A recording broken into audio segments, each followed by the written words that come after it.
This week, the LaRouche Political Action Committee has continued to keep the pressure on impeachment as the indispensable step in avoiding thermonuclear war. Mr. LaRouche himself was again featured on international media throughout the week. A discussion on Press TV, which revolved around the crisis in Ukraine, gave Mr. LaRouche the last word. We've left out one big factor here in the whole strategic picture. It goes together with the transatlantic community's financial state. The United States Wall Street interests are hopelessly bankrupt. They're about to be plunged into bankruptcy.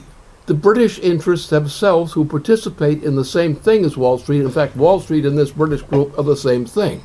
They're an international group, the so-called British Anglo-American group, and that's called Wall Street. Now, Wall Street has taken over and destroyed the United States pretty much during the past two presidencies, those of Bush and now of Obama. So the crisis in the United States is severalfold. It's the misery imposed on the people, which is insufferable. It also is the fact that Wall Street is about to go bankrupt because it has gone into a bail-in mode, as has the British system. Now, a bail-in mode is like an elevator on the 70th floor going down without a cable on it to the bottom floor and probably below the bottom floor. And therefore, we're in a momentary crisis which is caused by this international financial crisis which hits hardest in the transatlantic community. And one of the ways of dealing with this is to try to go to war. And the trigger of war is driven now by the breakdown crisis of the entire British and U.S. economies, who are in a bail-in collapse. That is the entire inflation of bailout, which has gone on since the Bush family came into the presidency again, which actually Dick Cheney, not Bush. Bush was just a stooge. Dick Cheney was the real president. So the Cheney president who started all this stuff. The 9/11 question is a key part of this, and that's about to explode. That is 9/11, the Americans were killed by Saudi and British instituted people. I know that.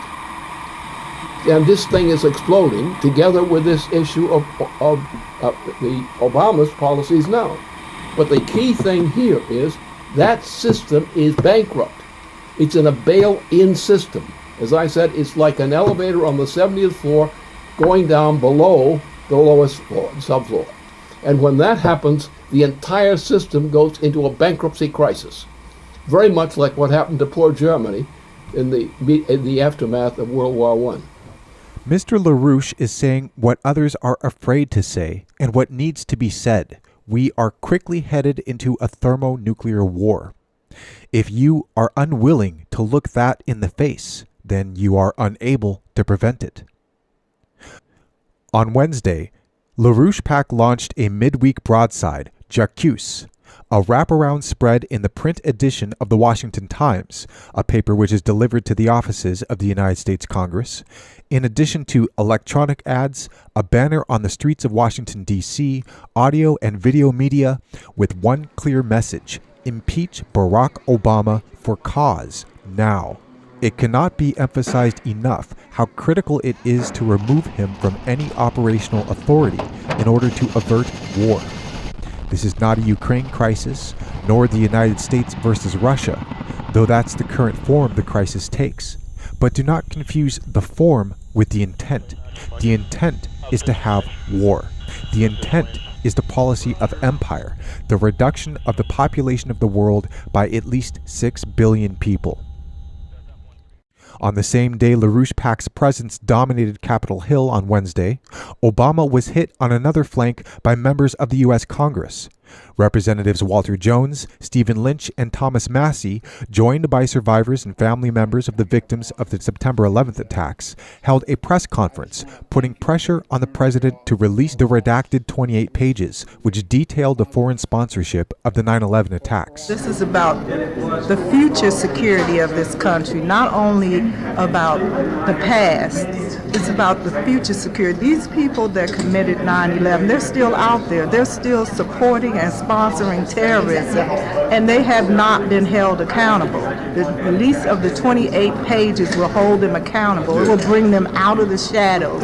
We will know who they are, which will help us to prevent them from continuing to sponsor terrorism, to prevent them from any future attacks on this country, so other people will not lose their loved ones in this way.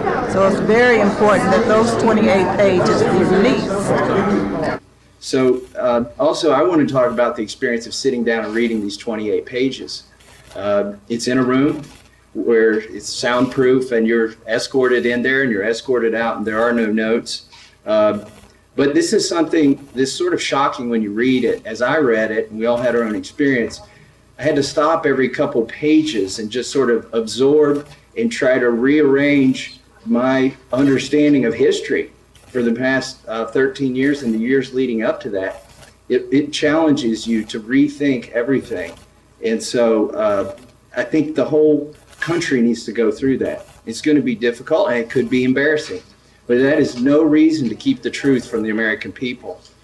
I will leave you with one final thought. On 9/11, thankfully, you were very lucky. Only by the courageous actions of a few passengers on the doomed airline Flight 93 were your lives spared. You were the targets intended to be killed next, and if that occurred, it would be your family member here today, insisting that the truth be told. Thank you. As Mr. LaRouche has emphasized, the Bush-Obama cover-up of the Saudi role in 9/11 is the same thing as the current cover-up the White House is in a war over with the Senate, a war which also broke to the surface on Wednesday morning. And that finally, after a decade, members of the House and Senate realize in part that 9/11 and the subsequent cover-up operations continued under the Obama administration today has put the United States on a fast track towards world war. This question comes in from a Washington, D.C. based source, an institutional figure, who asks the following. Mr. LaRouche, as you know, this week, Senator Dianne Feinstein accused the executive branch of constitutional violations in spying on the activities of the Senate Select Committee on Intelligence, which she chairs.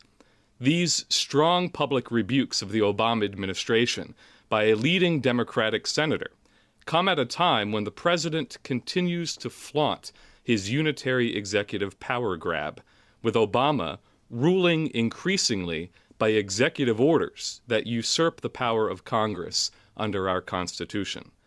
The constitutional balance of power has been overturned by this presidency. What is to be done? Well, some things I won't say, not because they're secret, but it's discretionary. Because we're at a point where a committee of the Senate, leading members of the Senate, have acted to rebuke the President of the United States, in fact, for crimes he has committed, which that President has committed, and implicitly the way to understand this, why this change of heart on these leading members of the Senate. Why did they go after Obama on an issue which they could have gone after him 3 years ago easily? Because Obama is on the edge of launching thermonuclear war. And his policies, his efforts in terms of the fraud that he committed, in what he did in claiming that a Nazi organization was the new president of Ukraine, a unknown Nazi presidency, with 3 members of the so-called cabinet of this Nazi surrogate, who are all directly tied to crimes, Nazi crimes. Whereas the real president of Ukraine is in suspension while what the disposition is going to be. So the only actual president of Ukraine is one sitting in suspension waiting a due process of some sort to decide what's going to be done. Whereas a liar, who is a liar because he knows what he did, the President of the United States lied with the help of a Dick Cheney accomplice in getting a committee in the Congress to lie. And that was the basis on which they say that Obama had secured a new presidency of a bunch of Nazis, a Nazi factor, a known Nazi factor, known to Ukrainians as being a Nazi factor, known to Poles as being and so forth. So the President of the United States is a liar. He's a liar on an issue which he brings to the point of warfare, not local warfare. There could be no war in terms of Russia. It will not be involved in a war over Ukraine. If a war comes, Russia will not give in on the ultimatum. So the President of the United States, shouldn't be a President of the United States, and in fact who's violated, who should be thrown out of office for crimes, is the most impeachable president probably ever.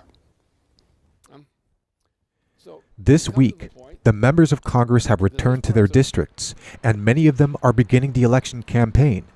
It is in your hands to continue to create the dynamic by which Obama is forced out of power. Join this fight.